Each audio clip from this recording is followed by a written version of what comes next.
So anything physical, whether it be, you know, some kind of physical shield where it can physically, literally divert the path of a speeding bullet, meaning it's aimed right here, and with magic you can divert it to go past you. That kind of physical versus elemental, you know, like you create some kind of like create fire out of nothing, or telekinesis, be able to manipulate objects through telekinesis, shape-shifting, whatever it is. If it's physical type magic like that, it's very rare that it even is, people can even be able to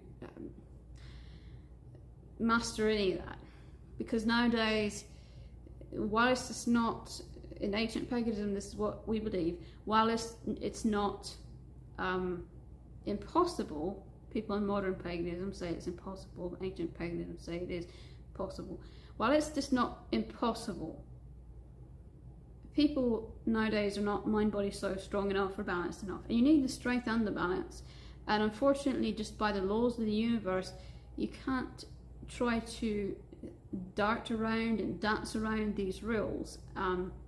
Evil people will try and steal strength from the innocent, and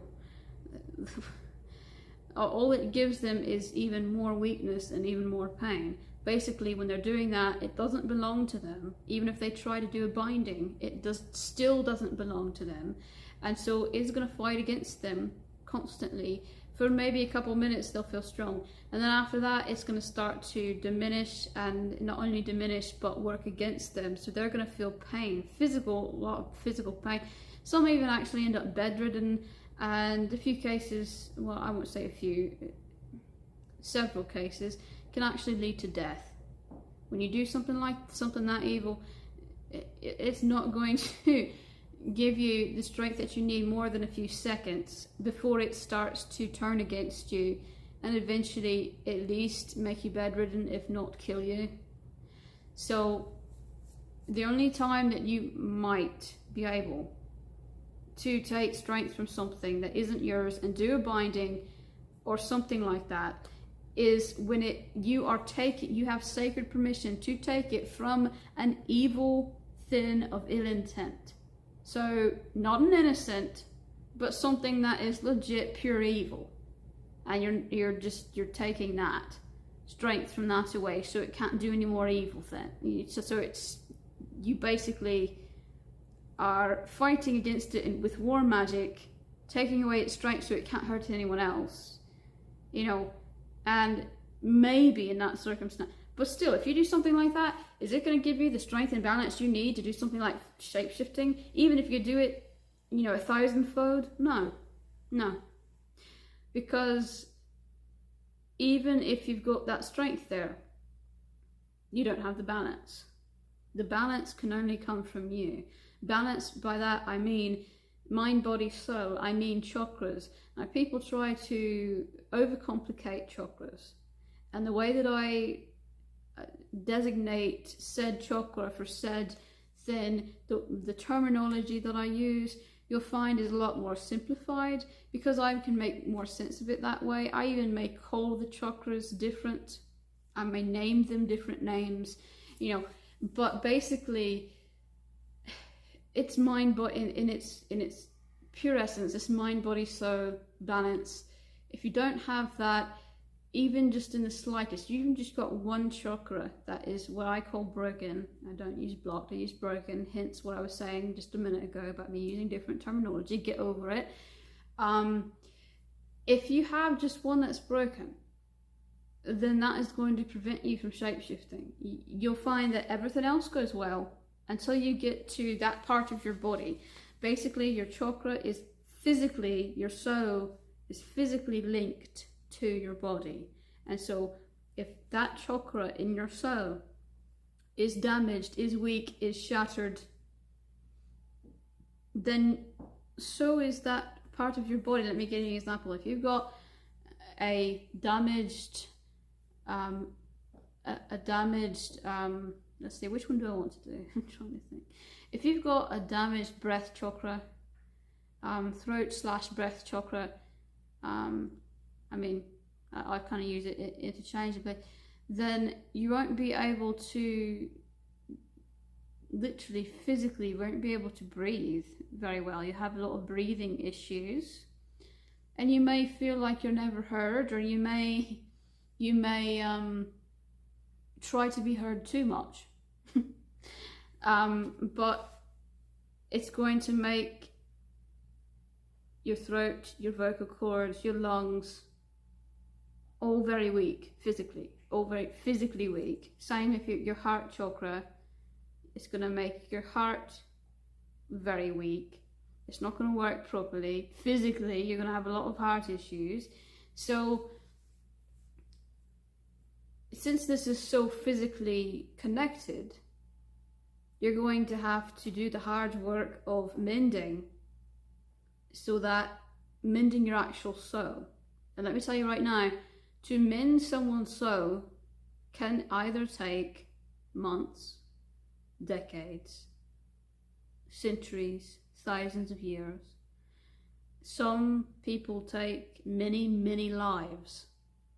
Not just one life, but many. We all have past lives. We all get reborn. Well, most of us. And they're taking multiple lives to mend the same chakra. How fast you mend depends on your willingness and your dedication to it. That is going to depend. Well, that is half of it. The other half is just how broken was it? You know, was it just a little crack? Was it completely shattered in a million different pieces? Did it actually splinter off, and a piece of your soul is literally out there in limbo, not even a part of your body, just floating out there in the midst of nowhere? You know, how damaged was it, and how willing and dedicated are you going to be? How much perseverance are you going to have to get that mended? And it's not as simple as a psychological fix. I mean, it's not as simple as, you know, going to some shrink and getting. This is a lot deeper than that. A lot deeper than that. I mean, that's where it starts, because you have to know what is broken in order to fix it, right? But that's just the beginning, unfortunately, because this is physically connected to your body. It takes this physical magic, it's physical, and it takes way too much strength to just do something like this if you're not mind, body, soul, as strong as you possibly can be. And again, has to come from you, because that's the balance side of it. There's a law of the universe that if you're not balanced in your soul, then you will not be balanced in your body, then you will always be weak. So the mind is the thing that allows you to even believe that it's possible, that allows you to focus in such a way that you're not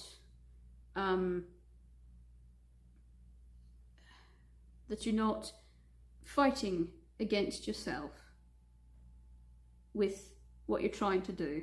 Okay, the body is obviously the physical result, and the soul is the emotion aspect of it.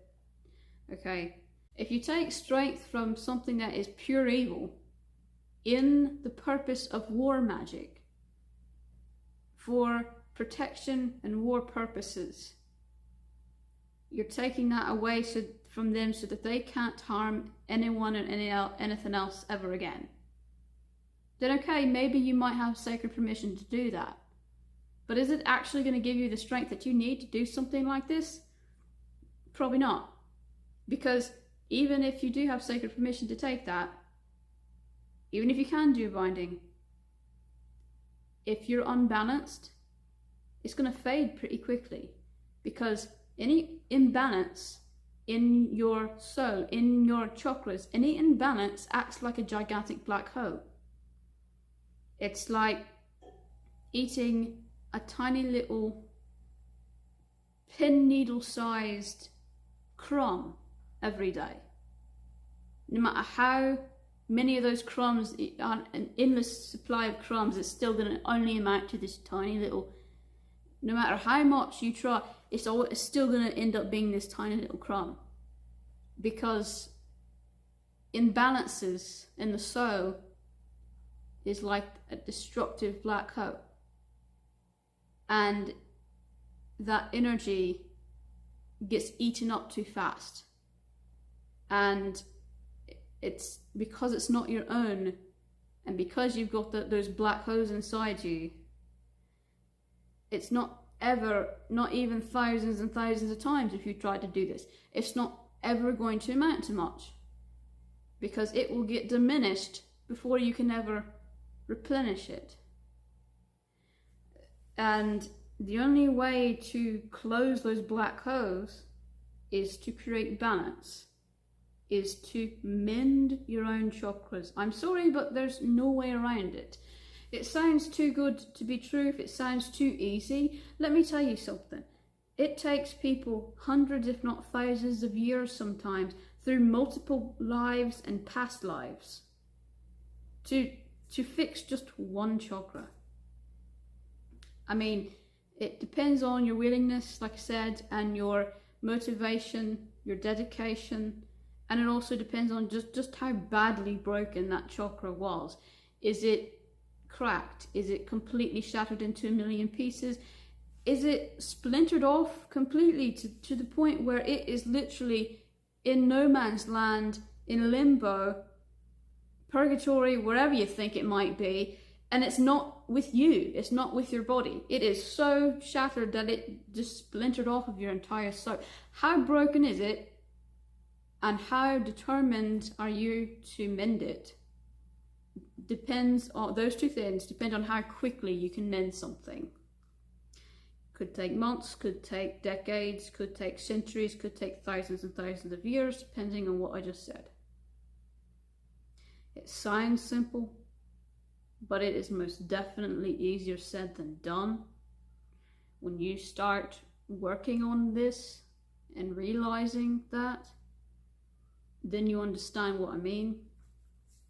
The mind part of this, we talk about the body and the soul. The body is basically, the result of the soul.